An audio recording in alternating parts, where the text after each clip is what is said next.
नमस्ते स्टूडेंट्स, आप सभी को मेरा प्यार भरा नमस्कार।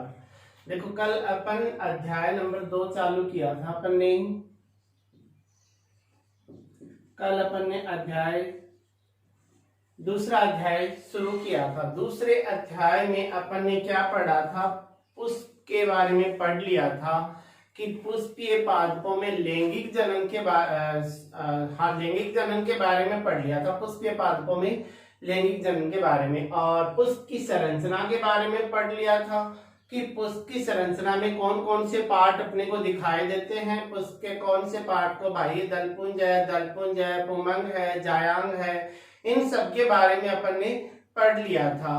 अब आगे का टॉपिक अपन स्टार्ट करने जा रहे हैं, तो स्टूडेंट्स आप लोग अच्छे ध्यान से सुनिएगा और ध्यान से पढ़िएगा, तो आपको उम्मीद है कि पूरा का पूरा समझ में आ जाएगा। देखो, नेक्स्ट टॉपिक है आपका नर युग्मकोद्भिद।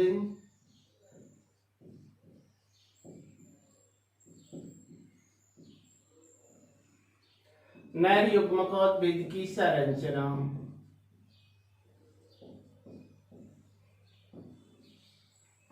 अब नर युग्मकोद्भिद किसको बोलते हैं? देखो, कल अपन ने फ्लोर का डायग्राम पढ़ा था, तो उसमें ये पढ़ लिया था कि पुष्प होते हैं, उसमें 4 चक्कर होते हैं। सबसे बाहरी बाहर का बाह्य दलपुंज होता है, उसके अंदर का पार्ट दलपुंज होता है, उसके बाद आता है पुंमंग, और उसके बाद पढ़ा था जायांग। फिर अपन ने ये भी पढ़ा था कि पुंमंग होता है वो पुष्प का नर जनन अंग होता है, और इसके एक सदस्य को पुंकेसर बोलते हैं। इसका मतलब है कि जो पुंमंग है वही क्या है, नर युग्मकोद्भिद है, और उसके एक सदस्य को क्या बोलते हो, पुंकेसर बोला जाता है। तो अपन नर युग्मकोद्भिद को क्या बोलते हैं, पुंकेसर बोलते हैं। समझ रहे हो मेरी बात कि नर युग्मकोद्भिद को क्या बोला जाता है, पुंकेसर बोला जाता है। अब देखो कि पुंकेसर के बारे में अपने को पढ़ना है कि आपसे पूछ लिया जाए कि नर युग्मकोद्भिद क्या है, इसकी स्ट्रक्चर समझाइए, आप बताइए। तो देखो, कल अपन ने नर युग्मकोद्भिद की संरचना बनाई थी। एक छोटा सा डायग्राम में बना देता हूं, इस प्रकार से बनाया था कल अपन ने, अगर आपको थोड़ा सा याद हो तो। इस प्रकार से बनाया था। ये क्या है, नर युग्मकोद्भिद या पुंकेसर की संरचना है। अब अपन ने यह भी पढ़ा था कि पुंकेसर के एनसीईआरटी के अकॉर्डिंग 2 भाग होते हैं। जो नीचे वाला भाग होता है उसको पुतंतु बोला जाता है, और ये ऊपर वाला पार्ट इसे बोलते हैं पराग कोश बोला जाता है। क्या बोला जाता है, पराग कोश बोला जाता है। ये अपन ने पढ़ा था। तो देखो, ये नर युग्मकोद्भिद है। नर युग्मकोद्भिद को क्या बोला जाता है, पुंकेसर बोला जाता है। समझ रहे हो मेरी बात? तो आप इसको देख के बता सकते हो कि इसके नीचे वाला ये जो पार्ट है ये किस पे जुड़ा हुआ था, पुष्पासन पे। समझ रहे हो मेरी बात कि नीचे वाला पार्ट होता है वो पुष्पासन से जुड़ा होता है। अब इसकी बाह्य स्ट्रक्चर की बात करें तो अपन इसको क्या बताएंगे कि जो नर युग्मकोद्भिद या पुंकेसर होता है वो पुष्प का क्या होता है, नर जनन वाला पार्ट होता है, नर जनन वाला अंग होता है। इसके 2 भाग होते हैं, नीचे का भाग पुतंतु, ऊपर का भाग परागकोश। जो पुतंतु वाला भाग है ये आपको ऐसा लग रहा होगा कि एक डंडी सी नजर आ रही होगी, एक डंठल सा नजर आ रहा होगा। तो अपन बोल सकते हैं कि पुतंतु वाला पार्ट होता है वो एक डंठल के समान संरचना होती है। कैसी संरचना होती है, एक डंठल के समान संरचना होती है। इसके नीचे वाला जो पार्ट है वो पुष्पासन से जुड़ा होता है, और ऊपर वाला जो पार्ट होता है वो परागकोश से जुड़ा होता है। समझ रहे हो मेरी बात कि नीचे वाला पार्ट पुष्पासन से जुड़ा होता है, ऊपर वाला पार्ट है वो परागकोश से जुड़ा होता है। अगर परागकोश की बात करें तो परागकोश में देखो, एक पाली आपको ये नजर आ रही है, एक पाली ये नजर आ रही है। तो आप बोल सकते हो कि इसका जो परागकोश होता है वो द्विपालित होता है। द्विपालित का मतलब 2 पालियां इसमें पाई जाती हैं। इनकी जो दोनों पालियां होती है वो आपस में इस प्रकार से जुड़ी होती है। इस प्रकार से इस पार्ट को बोला जाता है योजी। तो आपसे पूछ लिया जाए कि परागकोश होता है उसमें कितनी पालियां होती है, तो उसमें 2 पालियां होती हैं। दोनों पालियां आपस में किसकी सहायता से जुड़ी होती हैं, तो आप क्या बताओगे कि दोनों जो पालियां होती हैं वो आपस में योजी द्वारा जुड़ी होती हैं। समझ रहे हो मेरी बात? यहाँ तक आपको समझ में आ गया होगा। तो हमने क्या पढ़ा कि नरयुग्मकोद्भिद उसका नरजनन अंग होता है, इसे पुंकेसर भी बोला जाता है। इसके दो पार्ट होते हैं, पुतंतु और परागकोश। पुतंतु नीचे का पार्ट होता है, डंठल के समान होता है, ये पुष्पासन से जुड़ा होता है। ऊपर का जो पार्ट है वो परागकोश कहलाता है। और ये जो परागकोश है द्विपालित होता है। कितनी पालियां होंगी? दो पालियां होती हैं। अच्छा, ये दोनों जो पालियां होती हैं ये आपस में योजी द्वारा जुड़ी होती हैं। अब अगर इस परागकोश के अंदर की बात करें, अगर इस परागकोश को यहाँ से कट करके देखें तो देखो ये आपको कैसा नजर आ रहा है। देखो ध्यान से देखना।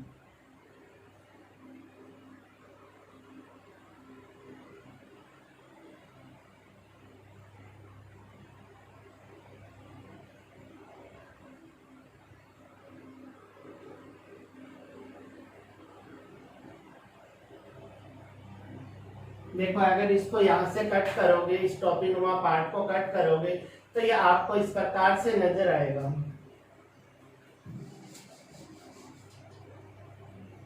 इस प्रकार से नजर आएगा।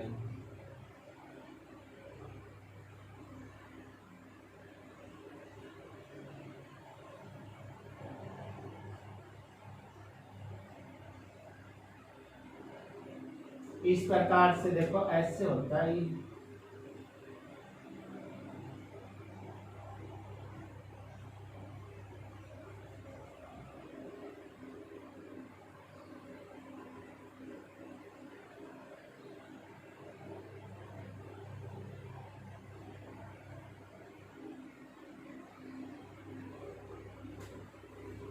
इस प्रकार से होता है। और ये ऊपर वाला पार्ट अपन ने यहाँ से इसको क्या किया है, कट करके अलग कर दिया इस प्रकार से।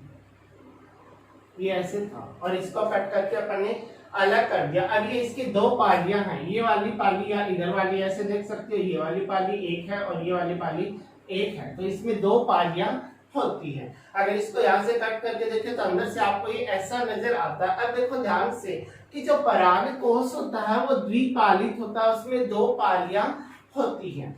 जो प्रत्येक जो पाली होती है वो दो प्रकोष्ठों में विभेदित होती है। प्रत्येक पाली कितने प्रकोष्ठों में विभेदित होती है?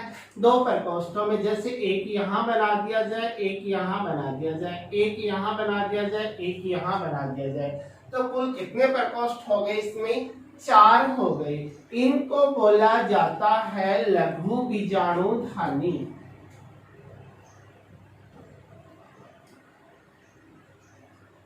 क्या बोला जाएगा? लघु बीजाणुधानी बोला जाता है। इसको परागकुट भी बोला जाता है। क्या बोला जाता है? परागकुट। परागकुट भी बोला जाता है या लघु बीजाणुधानी भी कहा जाता है। तो देखो ध्यान से सुनो मेरी बात की परागकोश था वो द्विपालित था, दोनों पालियां योजी द्वारा जुड़ी थी। यहाँ तक अपन पढ़ चुके हैं। अच्छा, इसकी जो दोनों पालियां होती हैं वो दोनों पालियां प्रत्येक पाली दो प्रकोष्ठों में विभेदित हो जाती है। प्रत्येक पाली दो प्रकोष्ठों में विभेदित हो जाती है। तो कुल प्रकोष्ठों की एक पाली में दो प्रकोष्ठ है तो दोनों पालियों में कितने प्रकोष्ठ हो गए? 4 प्रकोष्ठ हो गए। और इन चारों प्रकोष्ठों को कहा जाता है लघु बीजाणुधानी या परागकुट बोला जाता है। और आपसे पूछ लिया जाए कि एक जो पुंकेसर होता है या परागकोश होता है उसमें कितनी पालियां होती है? 2 होती हैं। अच्छा, एक परागकोश के अंदर लघु बीजाणुधानियों की संख्या कितनी होती है? तो कितनी होगी? 4 होती है। परागकुटों की संख्या कितनी होती है? तो 4 होती है। ये जो लघु बीजाणुधानियां इनकी संख्या 4 होती है। इन लघु बीजाणुधानियों के अंदर लघु बीजाणुओं का निर्माण होता है। इन लघु बीजाणुधानियों के अंदर लघु बीजाणुओं का निर्माण होता है और वो जो लघु बीजाणु होते हैं उन्हीं को बोला जाता है परागकण। कि इन लघु बीजाणुधानियों में ही परागकण होते हैं, वो भरे होते हैं। जब ये लघु बीजाणुधानियां फट जाती है, परिपक्व हो जाती है, तो वो परागकण मुक्त हो जाती है, बाहर निकल आते हैं और वो परागण की क्रिया में पार्टिसिपेट करते हैं। तो ये आपके पुंकेसर या नर युग्मकोद्भिद की क्या हो गई? संरचना के बारे में अपन पढ़ चुके हैं। समझ रहे हो मेरी बात कि अपने क्या पढ़ा? ये पुस्तक अंडर जनरल वाला पार्ट होता है, इसे पुंकेसर भी बोला जाता है। इसके दो भाग होते हैं, पूतंतु और परागकोश। पूतंतु नीचे का पार्ट है जो पुष्पासन से जुड़ा हुआ है, और परागकोश जो होता है वो पूतंतु के ऊपर का फूला हुआ पार्ट होता है। इसमें दो पालियां होती हैं, द्विपालित होता है। इन दोनों पालियों योजी के द्वारा जुड़ी होती है। प्रत्येक पाली दो प्रकोष्ठों में विभेदित होती है। तो कुल प्रकोष्ठों की संख्या 4 हो गई, जिन्हें लघु बीजाणुधानी या परागपुट बोला जाता है। और इन्हीं लघु बीजाणुधानियों के अंदर लघु बीजाणुओं का क्या होता है? निर्माण होता है। समझ रहे हो मेरी बात? अब देखो आगे का टॉपिक क्या है अपना।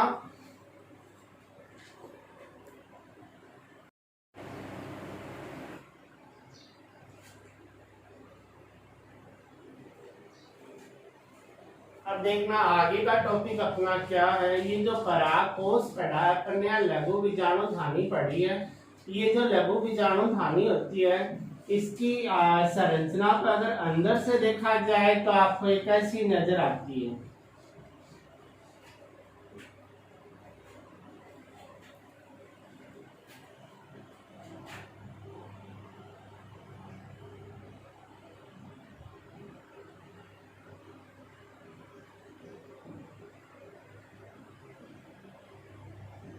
तो परागकोश की संरचना या फिर अपन पढ़े या फिर अपन बोल सकते हैं लघु बीजाणु धानी की संरचना। जब ये लघु बीजाणु धानी बनती कैसे है, देखो कि अपन ने अभी थोड़ी देर पहले पढ़ा था कि जो परागकोश होता है इसमें 4 प्रकोष्ठ होते हैं, जिन्हें लघु बीजाणु धानी बोलते हैं। तो अपन जैसा आपने पढ़ा कि जो परागकोश होता है ये इसके चारों ओर क्या होती है? एक भित्ति होती है। परागकोश ये है, मान लो ये कोई परागकोश है, इसके चारों ओर कोई भित्ति है। इस भित्ति की जो कोशिकाएं होती है इस आवरण के द्वारा ढकी हुई है, और प्रत्येक परागकोश में 4 लघु बीजाणु धानियां प्रेजेंट होती है। अब देखो ध्यान से सुनो, इनके अंदर की जो कोशिकाएं होती हैं उनमें से इनकी जो इसके अंदर जो कोशिकाएं हैं इस प्रकार से, जिन्हें हाइपोडर्मल सेल बोला जाता है। कौन सी कोशिकाएं बोलते हैं? आधर सत्व कोशिकाएं बोल सकते हो आप,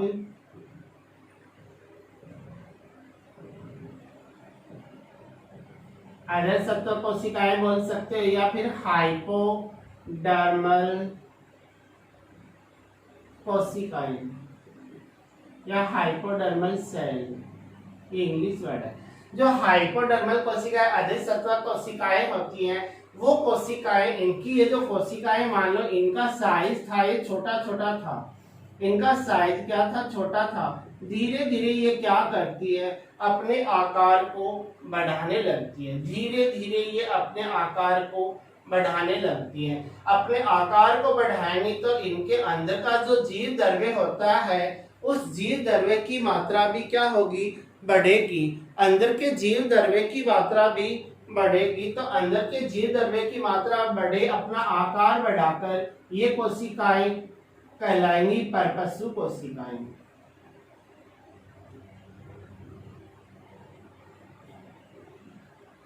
या फिर आप इनको बोल सकते हो आर्किस्पोरियल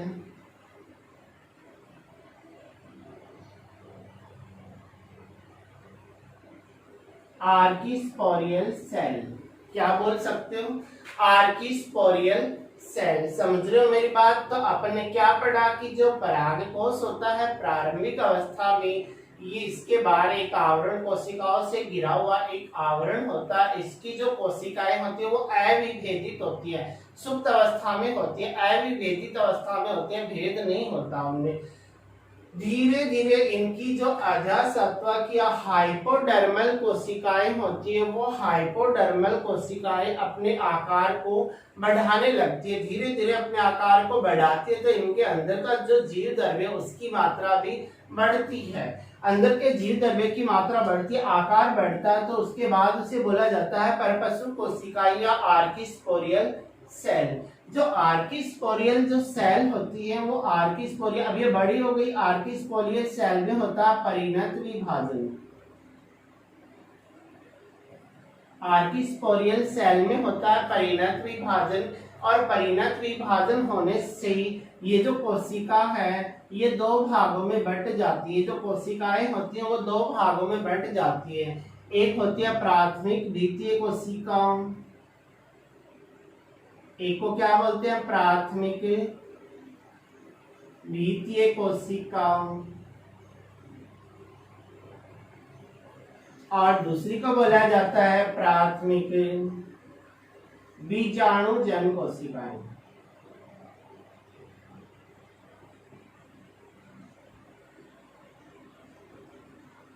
समझ रहे हो मेरी बात कि हाइपोडर्मल सेल ने क्या किया, अपने आकार को बढ़ाया, जीव द्रव्य को बढ़ाया, तो इसे आर्किस्पोरियल सेल बोला गया।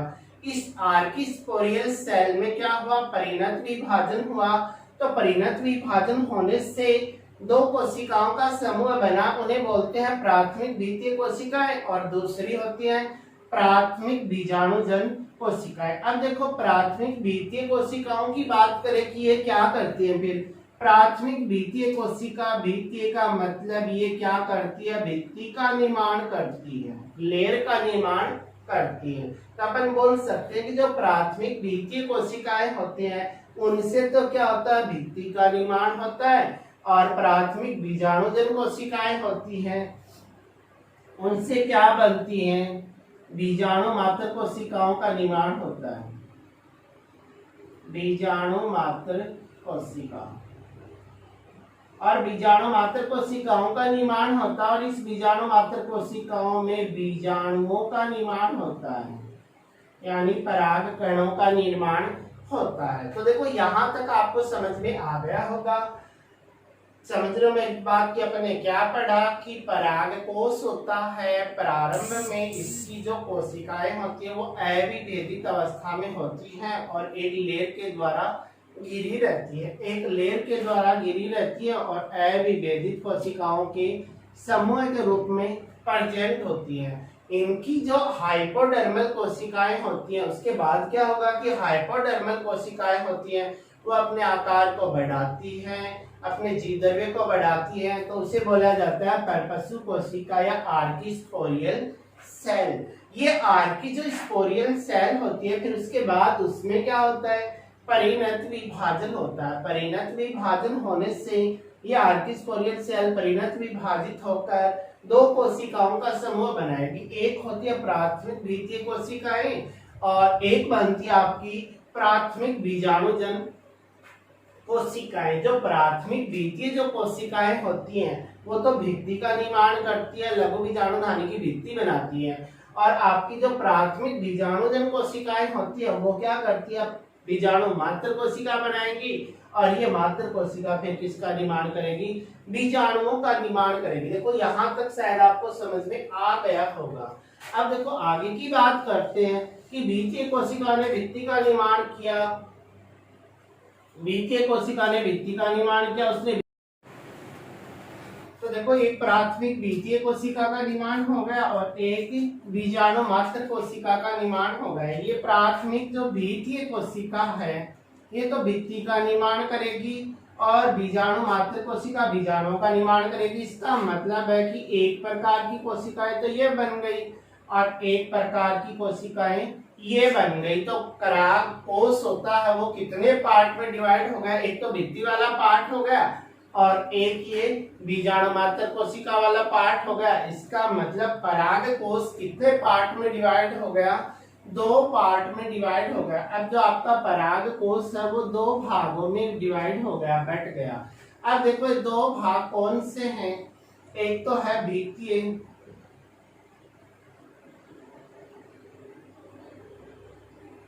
एक तो भित्तीय कोशिकाओं वाला पार्ट बन गया और एक बन गया बीजाणुजन कोशिका वाला पार्ट।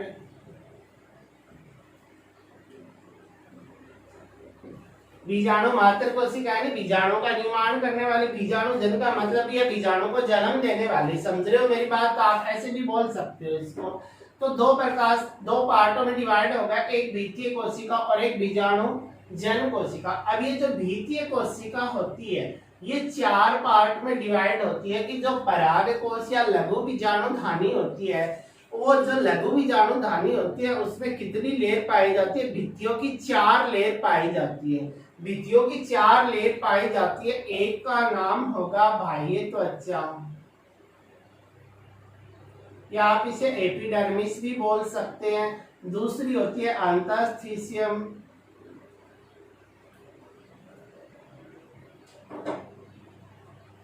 एक होता है मध्य स्तर, और सबसे इंपॉर्टेंट होता है टेपिटम। जो टेपिटम वाला पार्ट है ये सबसे इंपॉर्टेंट है। एग्जाम में क्वेश्चन बार बार पूछा जाता है कि टेपिटम क्या है, टेपिटम के कार्य क्या हैं।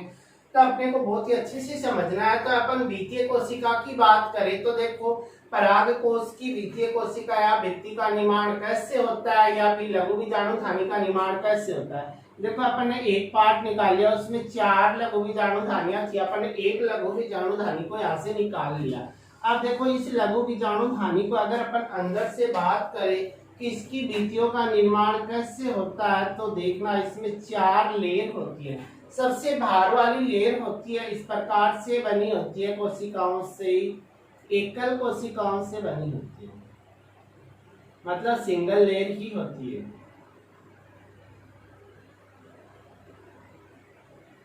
देखना पूरा का पूरा डायग्राम से समझ में आ जाएगा।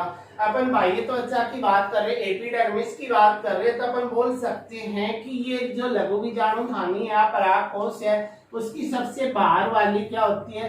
लेयर होती है। अब इसमें आपको क्या नजर आ रहा है कि एक ही प्रकार की कोशिकाएं नजर आ रही, तो आप ये बोल सकते हो कि एकल कोशिकाओं का समूह होता है। इसकी कोशिकाएं होती है वो दीर्घित होती है, आकार में थोड़ी बड़ी होती है, लेकिन साइज में कुछ पतली होती है। अब इसका काम कार्य क्या होता है? कल मैंने आपको एक बात बताई थी कि पुष्प में भी सबसे बाहर की ओर आपको बाह्य दल पुंज नजर आ रहा था, तो सबसे बाहर ही बाहर जो पार्ट होता है वो कार्य क्या करता है? हमेशा सुरक्षा का ही कार्य करता है। तो ये वाला पार्ट भी क्या करेगा? ये वाला पार्ट भी क्या करेगा? इसकी सुरक्षा का कार्य करेगा। समझ रहे हो मेरी बात? क्या करेगा? ये सुरक्षा का कार्य करेगा। तो बाह्य त्वचा के बारे में अपन ने पढ़ लिया है कि ये जो इसका लास्ट वाला लेयर होता है लघु बीजाणु धानी का सबसे बाह्य लेयर होता है, एकल कोशिकाओं का होता है। इसकी कोशिकाएं आकार में थोड़ी बड़ी होती हैं, लेकिन साइज में कुछ पतली होती है, और ये वाला पार्ट क्या करता है? इसकी सुरक्षा का कार्य करता है। अगर अंतःस्थीशियम की बात करें तो दूसरी लेयर होती है, देखो इस प्रकार से बनी होती है। इसकी जो कोशिकाएं होती हैं वो साइज में कुछ मोटी होती हैं।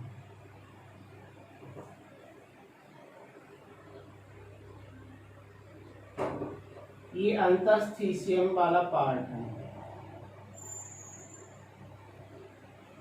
ये तो बाह्य त्वचा थी, ये है अंतःस्थीशियम वाला पार्ट। अब देखो अंतःस्थीशियम वाले पार्ट की बात करें तो अपन ये बोल सकते हैं ना कि बाह्य त्वचा के नीचे की लेयर होती है, कि बाह्य त्वचा के नीचे की जो लेयर होती है वो अंतःस्थीशियम होती है। भी एकल कोशिकाओं का इस समूह होता है, एक ही लेयर बनी होती है, एक ही कोशिकाओं की लेयर होती है, लेकिन ये साइज में कुछ मोटी होती हैं। अब बात करें कि जो अंतःस्थीशियम की जो कोशिकाएं होती हैं, ये इस अंतःस्थीशियम की जो कोशिकाएं होती है इनमें क्या होता है? ये आर्द्रता ग्राही प्रकृति की होती है, मतलब नमी को क्या करती है? अवशोषित करती है। तो अंतःस्थीशियम की कोशिकाओं का क्या लक्षण होता है कि इनमें कैपेसिटी होती है कि वातावरण के अंदर जो भी नमी होती है, आर्द्रता होती है, उस आर्द्रता को ये क्या कर लेती है? अवशोषित करने की क्षमता रखती है। तो आर्द्रता अवशोषित करती है। दूसरी बात ये कि इनकी जो कोशिकाएं होती हैं, जैसे ही सुप्त वातावरण आता है, आर्द्रता की कमी होती है, तो इनकी जो अंतःस्थीशियम की जो कोशिकाएं होती हैं वो परागकोश की भित्ति को फटने में भी क्या करती है? सहायता करती है। कि परागकोश की भित्ति को फटने में भी कौन मदद करती है? अंतःस्थीशियम की कोशिकाएं करती है। अब अगर मध्य स्तर की बात करें तो ये जो मध्य स्तर होता है ये 3 लेयर का बना होता है। ये जो मध्य स्तर होता है वो 3 लेयर से बना होता है। अगर 3 लेयर की बात करें तो देखो इनकी लेयर होती है वो कुछ पतली होती है, इस प्रकार से बनी होती है।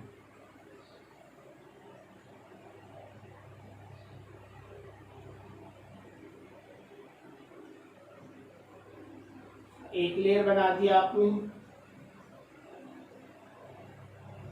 ये बन गई अपनी दूसरी लेयर,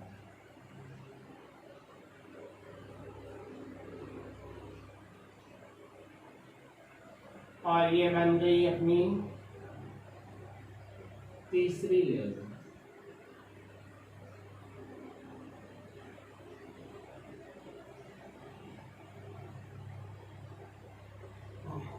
इस प्रकार से इसकी 3 लेयर पाई जाती है। किसकी? मध्य स्तर। जो मध्य स्तर होता है इसके अंदर कोशिकाओं की 3 लेयर पाई जाती है, लेकिन इसकी जो कोशिकाएं होती है वो साइज में कुछ छोटी होती हैं और अलग कालिक होती है। अलग कालिक का मतलब है कि अलग ही समय के लिए रहती है, फिर ये क्या हो जाती है? नष्ट हो जाती है।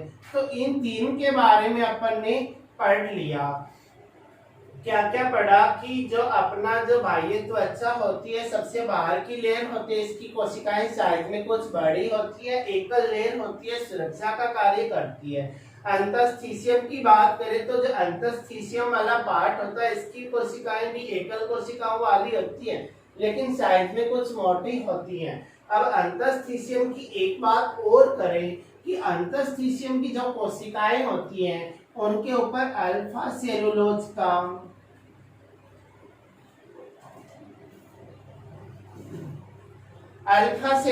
का जमाव पाया जाता है। कि जो अंतस्थीशियम की कोशिकाएं होती हैं उन पर अल्फा सेलुलोज का जमाव पाया जाता है। दूसरी अपन ने इसकी खास बात क्या पढ़ी कि इसकी जो कोशिकाएं होती है वो आर्द्रता ग्राही प्रकृति की भी होती है, कि वो आर्द्रता वातावरण की नमी को अवशोषित कर लेती है। तीसरी अपन ने खास बात क्या पढ़ी कि आर्द्रता की कमी हो जाती है या पराकोष का परिपक्वन हो जाता है, तो इसकी कोशिकाएं पराकोष के स्फुटन यानी फटने में भी क्या करती है? मदद करती है। अगर मध्य स्तर की बात करें तो मध्य स्तर वाली जो लेयर होती है वो 3 परतों से बनी होती है, त्रिस्तरीय लेयर होती है। इनकी जो कोशिकाएं साइज में छोटी होती हैं, लेकिन ये अलग कालिक होती है कि इनका जीवन काल क्या होता है? कम होता है, अलग समय के लिए ही होती है, फिर ये धीरे धीरे क्या होने लग जाती है? नष्ट होने लग जाती है। तो इन 3 लेयर के बारे में पढ़ा। तो ये ऊपर की जो तीनों लेयर हैं ये क्या काम करती है? वाली सुरक्षा कर रही थी ये फटने में। तो देखो अपन क्या पढ़ रहा था कि ऊपर की जो 3 लेयर होती है वो 3 लेयर क्या करती है? सुरक्षा का कार्य करती है और पराकोष के स्फुटन में क्या करती है? सहायता करती है। कि पराकोष स्फुटन में मदद करती है, सहायता करती है। अगर अंदर की चौथी लेयर की बात करें तो अपनी जो चौथी जो लेयर होती है उस लेयर को बोला जाता है टेपिटम। चौथी लेयर को क्या बोला जाता है? टेपिटम बोला जाता है। और टेपिटम वाले पार्ट की जो कोशिकाएं होती हैं, टेपिटम वाले पार्ट की जो कोशिकाएं होती हैं वो सपष्ट होती हैं। सपष्ट होती है। ये जो टेपिटम वाली कोशिकाएं होती है सपष्ट होती हैं, आकार में भी सपष्ट होती है, और इनके अंदर क्या पाया जाता है? जीवद्रव्य भी होगा और केंद्रक भी क्या होता है? प्रेजेंट होता है। जीवद्रव्य भी होता है और केंद्रक भी क्या होता है? इनका स्पष्ट होता है। समझ रहे हो मेरी बात? तो आप ये बोल सकते हो ये कौन सी लेयर है? ऊपर की 3 लेयर पढ़ चुके, तो ये क्या है? पराकोष या लघु बीजाणुधानी की चौथी लेयर है, और ये सबसे अंदर की परत होती है। इस परत की जो कोशिकाएं होती हैं वो स्पष्ट केंद्रक युक्त होती हैं, स्पष्ट जीवद्रव्य युक्त होती हैं। अपने जो अपन पढ़ रहे आवर्त बीजी पादप, जो आवृत बीजी पादप है, जो आवर्त बीजी पादप है उनमें 2 प्रकार के टेपिटम पाए जाते हैं। एक तो होते अमीबीय प्रकार के। कितने प्रकार के टेपिटम पाए जाते हैं? 2 प्रकार के टेपिटम पाए जाते हैं। एक तो होते अमीबीय टेपिटम और एक होता आपका ग्रंथिल टेपिटम। एक होता है ग्रंथिल टेपिटम। आपसे पूछ लिया जाता है कि आवृत बीजी पादपों में कितने प्रकार के टेपिटम पाए जाते हैं? तो आप क्या बताओगे कि आवर्त बीजी पादपों में 2 प्रकार के टेपिटम पाए जाते हैं, अमीबीय टेपिटम और ग्रंथिल टेपिटम। अब आगे की अगर अपन बात करें तो जो टेपिटम की कोशिकाएं होती है इनके जो कार्य होते हैं वो एग्जाम के लिए सबसे ज्यादा इम्पोर्टेंट होते हैं। तो टेपिटम की कोशिकाओं में जो कुछ कोशिकाएं होती है वो वसीय प्रकृति की होती है। वसीय प्रकृति का मतलब है कि उन पर वसा का क्या पाया जाता है, जमाव पाया जाता है। तो इन कोशिकाओं को बोला जाता है प्रोयूबिस्काई। क्या बोला जाता है, प्रोयूबिस्काई कोशिकाएं बोला जाता है। इन कोशिकाओं को प्रोयूबिस्काई कोशिकाएं बोला जाता है। ये जो प्रोयूबिस्काई कोशिकाएं हैं, इन कोशिकाओं के ऊपर क्या होता है, स्पोरोपोलेनिन का जमाव हो जाता है। इनके ऊपर क्या होगा, स्पोरोपोलेनिन, इन पर स्पोरोपोलेनिन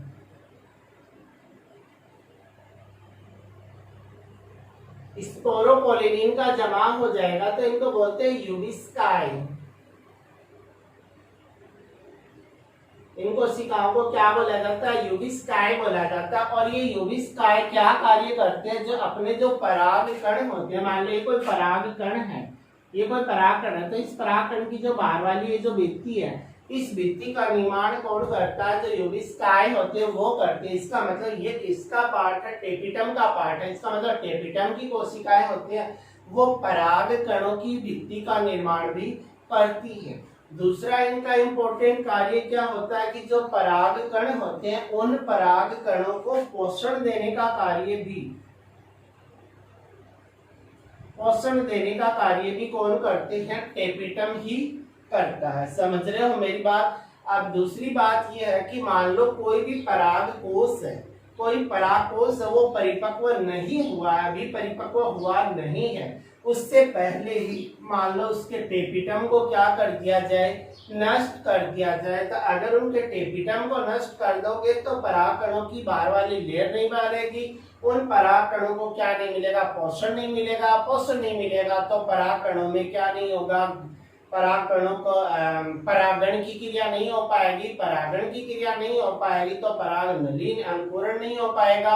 अंकुरण नहीं होगा तो मादा युग्मक से मिलन नहीं होगा। तो इसका मतलब जो पराग कण होते हैं वो क्या हो जाते हैं, बंधे हो जाएंगे। तो आपसे पूछ लिया जाता है कि पराग कोष के परिपक्वन से पहले ही यदि टेपिटम की कोशिकाओं को नष्ट कर दिया जाए तो क्या होगा, तो आप क्या बोलोगे, परागकण बंधे हो जाएंगे। अगर परागकण बंधे हो जाएंगे तो फिर उनमें परागण की क्रिया नहीं हो पाएगी और आगे की पूरी प्रोसेस ही बंद हो जाएगी। बीज बनना है, फल बनना है, वो सारी की सारी प्रोसेस बंद हो जाएगी। तो ये अपन ने पढ़ लिया परागकोश की संरचना या लघु बीजाणुधानी की संरचना। एक बार मैं इसको दोबारा से रिपीट कर देता हूँ, ध्यान से सुनना कि परागकोश की संरचना या लघु बीजाणुधानी की संरचना कैसे होती है। देखो अपन क्या बोले कि पराग कोष होता है ना, इस प्रारंभ में शुरुआत में इसकी जो कोशिकाएं होती हैं वो एक लेयर के द्वारा ढकी रहती है। बाहर इनके क्या पाई जाती है, एक लेयर पाई जाती है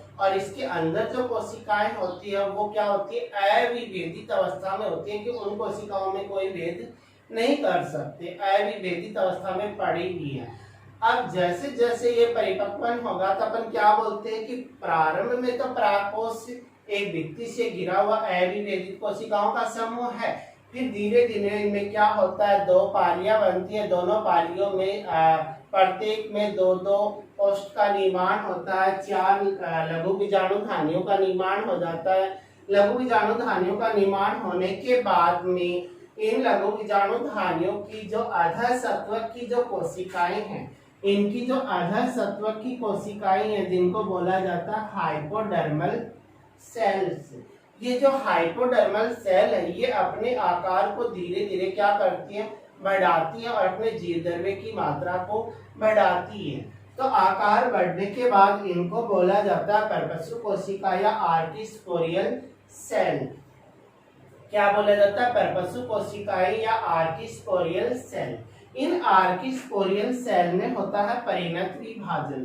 परिणत विभाजन होने से ये 2 भागों में बंट जाती है, एक तो प्राथमिक द्वितीय कोशिकाएं और दूसरा पार्ट होता है प्राथमिक बीजाणुजन कोशिकाएं। जो प्राथमिक भित्तीय कोशिकाएं हैं वो तो भित्ति का निर्माण करेंगी और बीजाणुजन कोशिकाएं बीजाणु मात्र कोशिका बनाएंगी, उससे बीजाणु का निर्माण होगा। तो मतलब ये भित्ति का निर्माण कर रही है, वो बीजाणु मात्र कोशिका का निर्माण कर रही है, तो दो पार्ट बन गए ना, एक तो भित्ति वाला पार्ट बन गया और एक बीजाणु कोशिका वाला पार्ट बन गया। तो पराग कोश है या लघु बीजाणु धानी है, वो कितने पार्ट में डिवाइड हो गया? दो पार्ट में। एक तो बन गई भित्तीय कोशिकाएं और एक बन गई आपकी बीजाणुजन कोशिकाएं। अब इसकी जो भित्तीय कोशिकाएं वो तो भित्ति का निर्माण करती हैं। अब इसमें कितनी भित्ति होती है, कितनी लेयर होती है? इसके अंदर होती है 4 लेयर। एक होती है बाह्य त्वचा, एक अंतःस्थिशियम, एक मध्य स्तर और एक टेपिटम। अब बाह्य त्वचा की बात करें तो सबसे बाहर की लेयर होती है, एकल कोशिकाओं से बनी होती है। इसकी कोशिकाएं होती है वो साइज में कुछ बड़ी होती है और ये कार्य क्या करता है? सुरक्षा का कार्य करता है। दूसरा पॉइंट अपन ने पढ़ा कि अंतःस्थिशियम, अंतःस्थिशियम की जो कोशिकाएं होती हैं ये बाह्य त्वचा के नीचे स्थित होती है और ये भी एकल लेयर होती है, एकल कोशिकाओं से बनी होती है। इसकी कोशिकाएं आकार में कुछ बड़ी और मोटी साइज की होती हैं। अच्छा, इसकी जो कोशिकाएं होती है उनके अंदर क्या होता है? उनके अंदर अल्फा सेलुलोज का क्या हो जाता है? जमाव हो जाता है। अल्फा सेलुलोज का जमाव हो जाता है। फिर दूसरी खास बात इनकी क्या होती है? आर्द्रता ग्राही प्रकृति की होती है कि आर्द्रता वातावरण की जो नमी है उसको क्या करती है? अवशोषित करती है। और ये परागकोश, ये जो परागकोश है इसको परिपक्व होने के बाद स्फुटित होगा, फटेगा, तो फटने में भी क्या करती है? मदद करती है, पार्टिसिपेट करती है। तीसरी लेयर की बात करें मध्य स्तर, इसकी जो कोशिकाएं होती है उसकी 3 लेयर होती है, 3 लेयर होती है और ये पतली होती है, अलग कालिक होती है। समझ रहे हो मेरी बात? तो यहाँ तक समझ में आ गया होगा। तो आप बोल सकते हो कि ये जो ऊपर की 3 लेयर होती है वो सुरक्षा का कार्य करती है और परागकोश के स्फुटन में क्या करती है? मदद करती है। अगर चौथी लेयर की बात करें तो चौथी जो लेयर होती है उसे बोला जाता है टेपिटम। क्या बोलते हैं? टेपिटम। तो आप बोल सकते हो कि ये क्या है?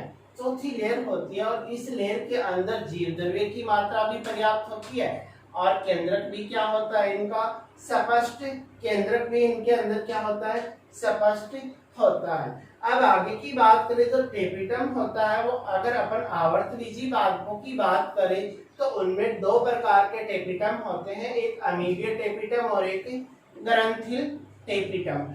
जब टेपिटम की जो कोशिकाएं होती है उनमें कुछ कोशिकाओं वसायुक्त होती है, वसीय होती है, उनको बोला जाता है प्रोयूबिस्काय। तो आपसे पूछ लिया जाता है कि प्रोयूबिस्काय क्या है, तो आप क्या बोलोगे कि टेपिटम की वसीय युक्त कोशिकाएं ही प्रोयूबिस्काय कहलाती है। अब ये जो प्रोयूबिस्काय है इसके ऊपर स्पोरोपोलेनिन एक पदार्थ है, उसका अगर निर्माण हो, स्पोरोपोलेनिन का जमाव हो जाता है इस प्रकार से, तो उसे बोला जाता है यूबिस्काय। क्या बोलते हैं?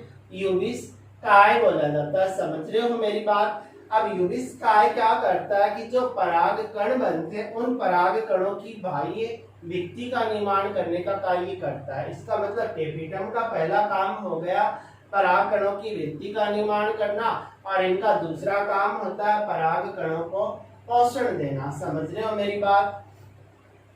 तो अपन इसके बारे में पढ़ चुके। अब प्राथमिक बीजाणुजन जो कोशिका है उनके बारे में नेक्स्ट वीडियो में पढ़ेंगे। Okay, bye.